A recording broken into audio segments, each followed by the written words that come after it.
کچھ باتیں منگل اور بدھ کی درمیانی رات ہے، شب براءت ہے۔ حدیث شریف میں اس کے فضائل آئے ہیں اور اس کی قدر و قیمت کو بیان کیا گیا ہے۔ تقریباً 10 صحابہ کرام رضی اللہ عنہ اجمعین سے اس کی فضیلت منقول ہے۔ حضور اکرم صلی اللہ علیہ وسلم، اس کا خلاصہ یہ ہے کہ حضور اکرم صلی اللہ علیہ وسلم نے ارشاد فرمایا، لیلۃ النصف من شعبان، 15 شعبان کی جو رات ہے، یہ رات اللہ سبحانہ و تعالیٰ کی طرف سے براءت اور گناہوں کی معافی کا ذریعہ ہے۔ اللہ پاک بے حساب مغفرت فرماتے ہیں ان لوگوں کی جو اس رات کو عبادت میں گزارتے ہیں، اس رات کو عبادت کے ساتھ زندہ رکھتے ہیں۔ احیا اللیال الخمس، جس نے 5 راتوں کو زندہ کیا، یعنی عبادت میں گزارا، اس 5 میں سے لیلۃ النصف من شعبان۔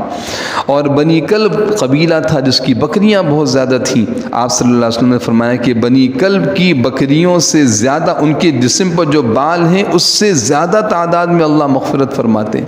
تو لہٰذا اس رات کے اندر کوئی عبادت کرنی چاہیے، لیکن عبادت کا سنت طریقہ اختیار کریں، وہ طریقہ جو آپ صلی اللہ علیہ وسلم سے منقول ہے۔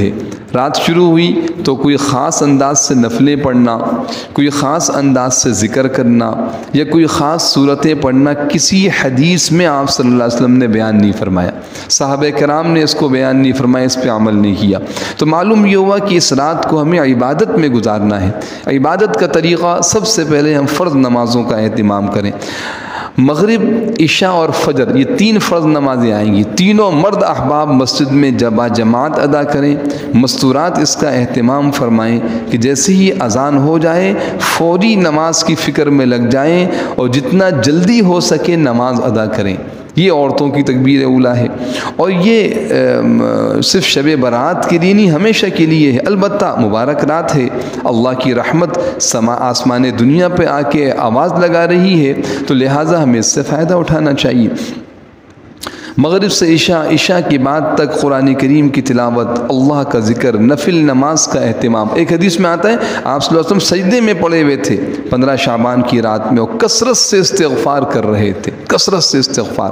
تو اللہ سے اپنی اور پوری امت کے لیے گناہوں کی معافی مانگنا اور گناہوں کو چھوڑنا، کیونکہ گناہ رکاوٹ بن جاتے ہیں اللہ کی رحمت میں۔ کہ یہ جو حدیث شریف میں آتا ہے 6-7 افراد کے نام لیے ہیں حضور علیہ السلام نے کہ ان کی مغفرت نہیں ہوگی شب برات کے اندر۔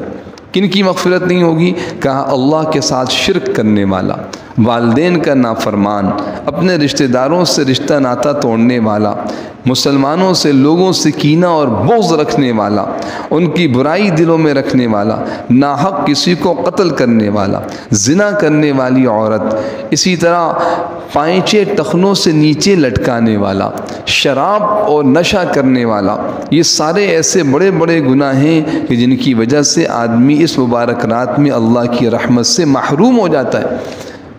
پائنچے ٹخنوں سے نیچے رکھنا مردوں کے لیے ہے، عورتوں کے لیے نہیں، عورتوں کو تو نیچے رکھنے کا حکم ہے۔ یہ ایک ایسا گناہ ہے، اتنا عام ہو گیا کہ اس کو ہم نے اب گناہ ہی سمجھنا چھوڑ دیا، ذہن سے نکل گیا، ایک عام سی بات ہو گئی۔ حالانکہ 1-2 نہیں، کئی صحیح اور مستند احادیث میں، 1-2 نہیں بہت ساری احادیث میں اس پر سخت وعید آئی ہے کہ پائنچے ٹخنوں سے نیچے رکھے جائیں۔ اس لیے میرے محترم دوستوں، ہمیشہ اس کا اہتمام رکھیے، کہیں بھی ہوں، کوئی لباس ہم پہنے ہوں، قمیص شلوار پہنے ہوں، پینٹ شرٹ پہنے ہوں، کوئی پاجامہ پہنے، کسی قسم کا کوئی لباس، مرد احباب کے لیے پائنچے ٹخنوں سے اوپر ہونے چاہیے۔ یہ اللہ کی رحمت کو متوجہ کرنے کا ذریعہ ہے۔ ایک حدیث میں آتا ہے کہ اللہ پاک نظر رحمت ہٹا لیتے ہیں اس شخص سے جس کے پائنچے ٹخنوں سے نیچے ہوتے ہیں۔ اس کا اہتمام کیا جائے۔ تو ان گناہوں سے اپنے آپ کو بچائیں، کثرت سے استغفار کریں، اور رات کو عبادت، جب تھکاوٹ ہو آرام کر لیٹ جائیں، تہجد میں اٹھ جائیں۔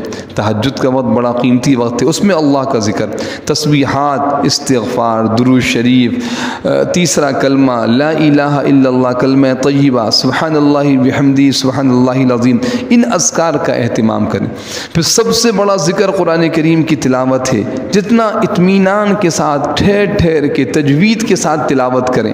میرے محترم دوستوں، یہ سارے اعمال انشاءاللہ اس رات کو قیمتی بنائیں گے، اور یہ رات اللہ رب العالمین کی رحمت سے امید رکھنی چاہیے کہ ہم سب کے لیے نجات کا باعث بن جائے۔ اللہ ہمارا نام بھی ان لوگوں میں شامل فرما دیں گے جن کو بری کر دیا گیا جہنم سے، جن کے گناہوں کو معاف کر دیا گیا۔ شب برات ایک عمل پایا جاتا ہے کہ لوگ شب برات میں قبرستان جاتے ہیں۔ قبرستان جانے کا عمل حضور اکرم صلی اللہ علیہ وسلم کی پوری زندگی میں ایک مرتبہ ثابت ہے، وہ بھی جنت البقیع میں، وہ بھی آپ صلی اللہ علیہ وسلم اکیلے گئے، کسی کے ساتھ نہیں گئے۔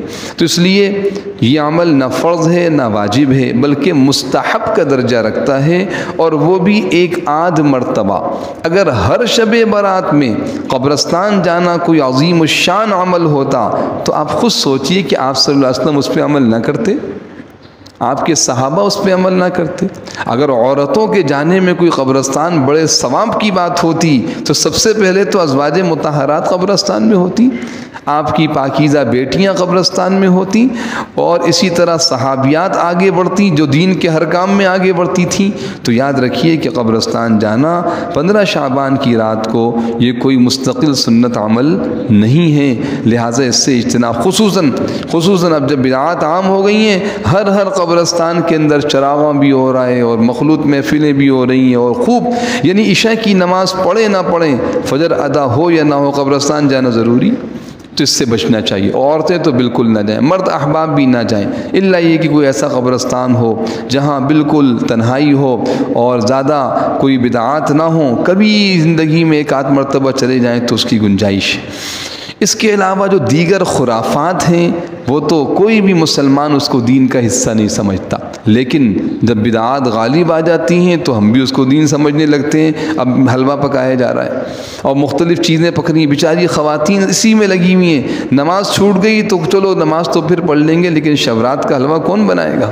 یہ بنانا تو ضروری ہے، نہیں بنائیں گے تو بھائی تو ہم تو اپنے بڑوں کو ہم نے اسی طرح دیکھا ہے۔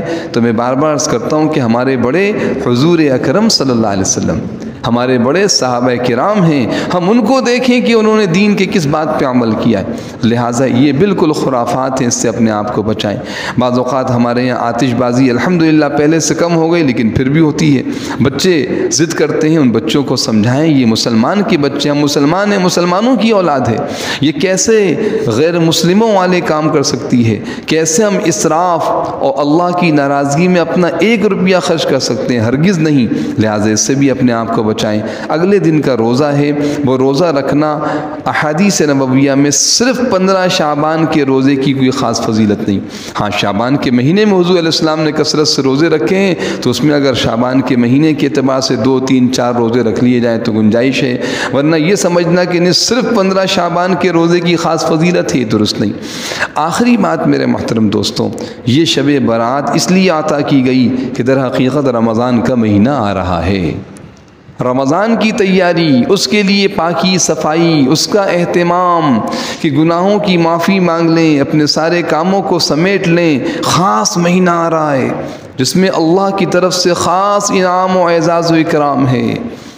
پتہ چل جائے کہ کوئی خاص اعلان ہونے والا ہے وزیر اعظم صاحب کی طرف سے، ایک بھیڑ جمع ہو جاتی ہے، قطاروں کی قطاریں لگ جاتی ہیں، کیا ملیں گے؟ چند ٹکے۔